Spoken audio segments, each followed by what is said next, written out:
बोली विंध्यवासिनी मैया की।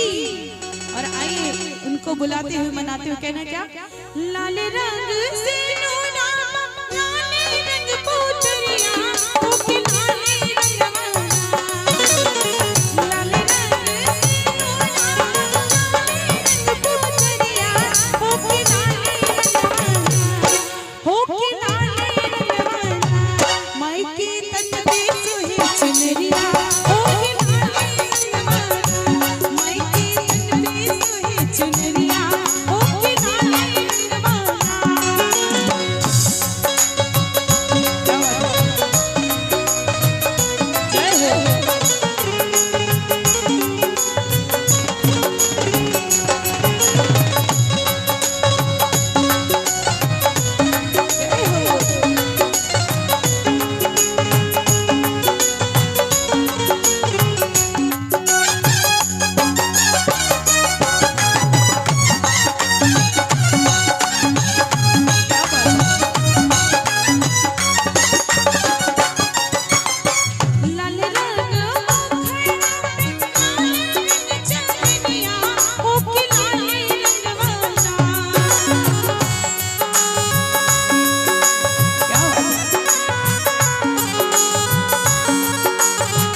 आदरणीय अमरीश भैया जी की तरफ से सुंदर सा आशीर्वाद है और माँ भगवती ऐसे ही भंडारे भरे रखे।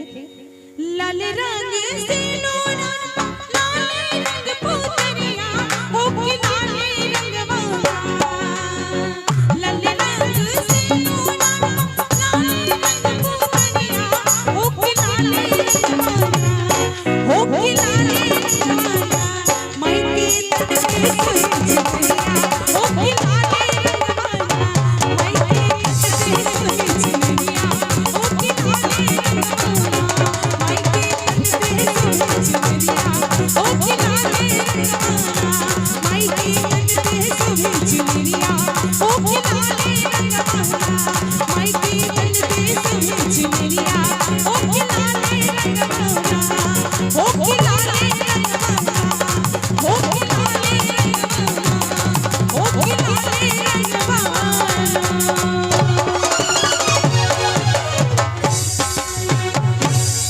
और मैं चाहूंगी हमारे म्यूजिशियन टीम के लिए जोरदार ताली आप सबकी तरफ होनी चाहिए।